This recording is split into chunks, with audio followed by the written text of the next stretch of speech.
So tonight's halaqah, like we mentioned before, is going to be a little bit different. This week we will focus on the parents a bit more, but it will also be for the students.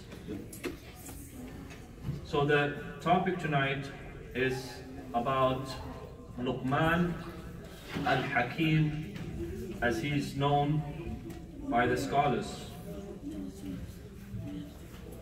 Luqman, for those of you that might not know, we'll cover a little bit about his background. Luqman was not a prophet, and he was not a messenger. Yet, his story, or part of his story, is mentioned in the Quran by Allah subhanahu wa ta'ala himself. So, we know that because of this fact, this is a very pious man.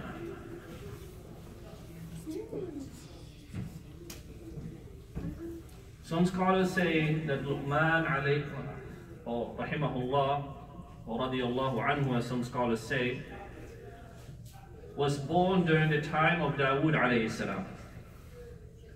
We all know the prophet of Allah, Dawood, and his son Sulaiman alayhim as-salam. So this is a very long time ago. And some scholars mention that Luqman was actually from an area in Africa known at that time as Nubia. This area, or this civilization, does not exist anymore, but it is in the area where south of Egypt meets north of Sudan. And the people from that region, they tend to be a bit more dark-skinned. So this shows us, as many scholars in Islam have pointed out, that Luqman was actually a black man. Now, in Islam, it is important that we highlight this fact, because it shows us, it teaches us, or repeats that teaching that Islam does not have any place for racism, right? Allah subhanahu wa ta'ala chooses whomever He wants with a message,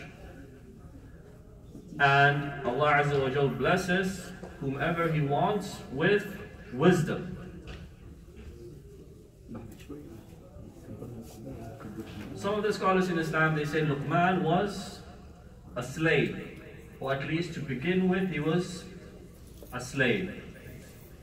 And throughout his interaction, or interactions with people, and especially the master, the person he was a slave under, the master came to know the wisdom of Luqman. And because of this, he freed Luqman.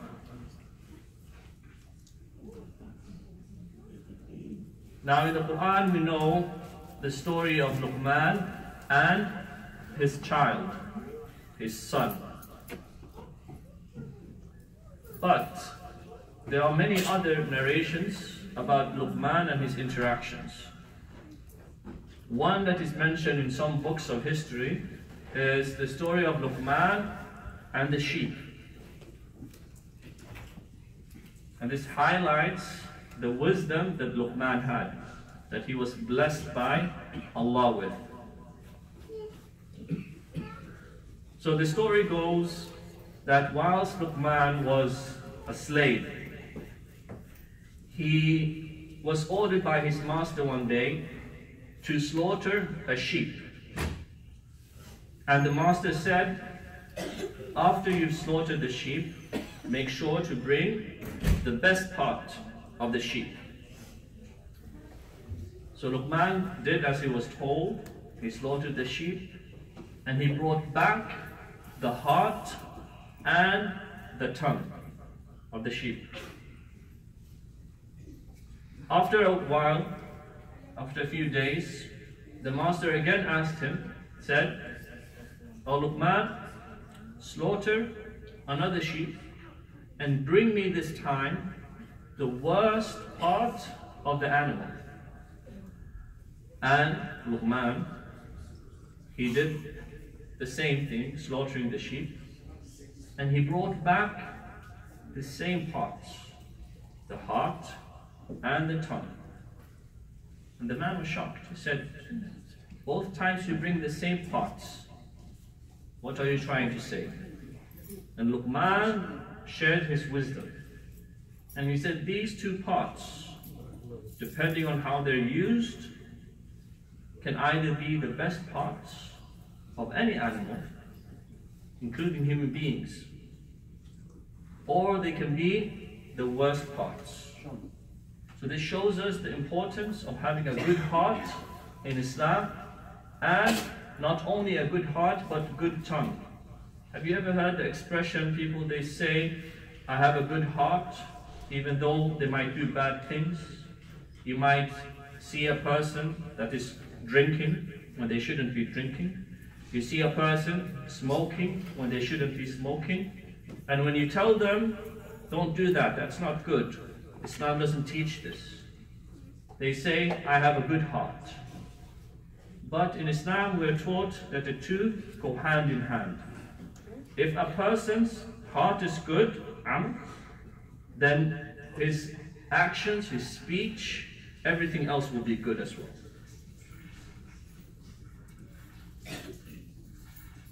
And like we mentioned, because of this unique place that Luqman had, there's a whole chapter in the Quran named after him. And that is great virtue. Now, the part of the halaqah that I really want to emphasize on. Luqman and his son. Allah Azza wa Jal dedicates almost a whole page, if not longer, to this interaction between a father and son. And it teaches us a lot from both aspects, both from the aspect of being a parent and the aspect of the child. One thing that many scholars note is when Luqman speaks in these verses, he speaks with gentleness, with kindness. Every single expression is started by Ya Bunayya, "O my beloved son." Now some scholars have said that the fact that this wisdom is coming from a father, and the fact that the father is using this, it should teach all parents, especially fathers, of how to be even more kind and gentle with their children. Because we know, generally speaking, that kindness and that affection, it comes from the mother's side, generally speaking. Many fathers are harsh by nature. They might not even realize it. So much so that the children themselves, they've come to expect this. If their dad, if their father tells them, "Come here, sit down," then the child will feel that they're at wrong, they've done something. Because whenever dad says, "Come and sit down," you're in trouble. But if your mother says, "Come and sit down," then you have a different response. And it's not always that fathers remind their children of their love for them. And obviously every father, every mother, they love their children. It goes without saying. But the truth is such that fathers don't often take the time out to remind their child. So it's even a stronger message to us brothers in the community, the fact that Luqman is showing this gentleness, and he is speaking in this tone to his son. Ya bunayya, O my beloved son.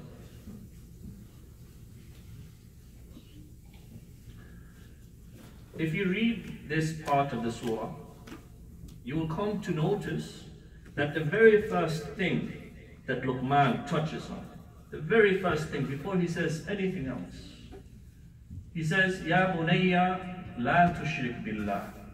O my son, do not commit shirk, meaning associate partners with Allah.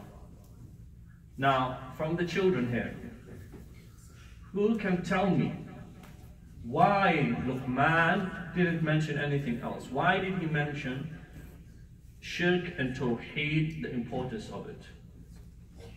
Can anyone put it in their own words? Why was it so important that Luqman started off warning against shirk?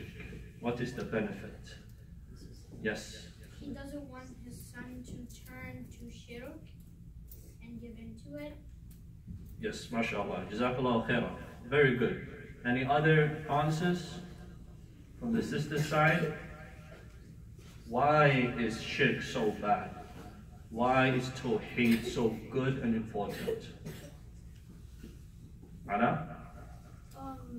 Shirk is bad because you're worshipping like more than one God, and there's only one God that in Islam creed. Yes. Jazakallah khairan. Very good.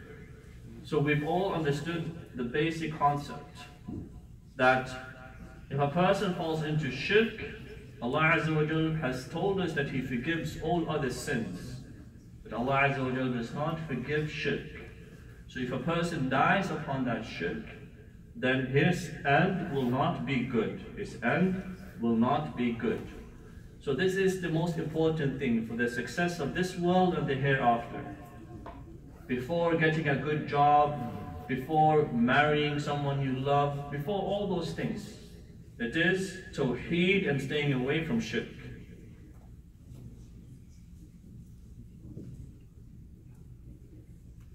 So throughout this page, Luqman gives a few advice. First, like we said, it's to avoid shirk. The other thing that Luqman touches on when he speaks to his son is he says to his son, basically to the meaning of that Allah subhanahu wa ta'ala knows everything. Allah Azza wa Jalla is aware of everything. And that has a very immense impact on children. Because as parents, we often see children, rightfully so, as our responsibility. And we try to make sure that they're doing the right thing, that they're praying on time, not watching bad stuff, and so on and so on.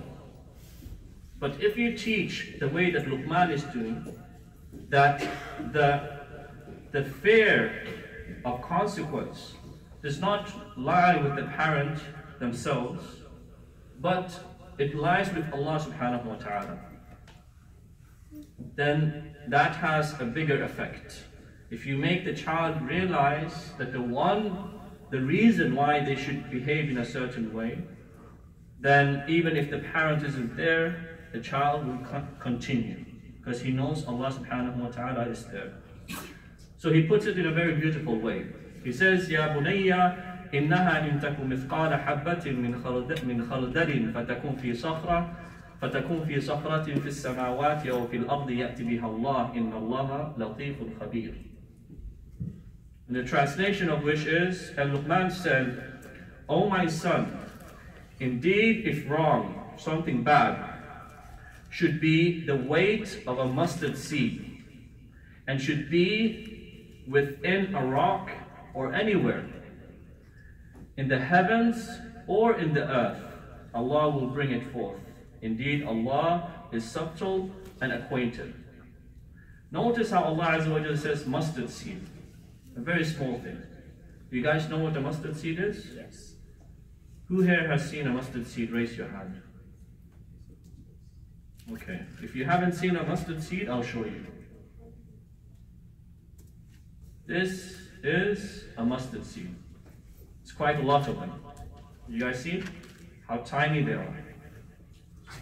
And Allah is telling us in the Quran that if someone did something wrong, equal to a mustard seed, and it is inside a rock, not next to it, not on top of it, not below it, not above it, but inside the rock,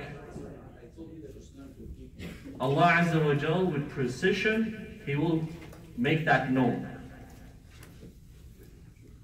So again, it shows us there's nothing that you can hide from Allah. Nothing whatsoever. Even if you do it in the darkness of the night, if you do it at home and no one sees you, no one is at home, Allah Azza wa Jal is there with you and He knows.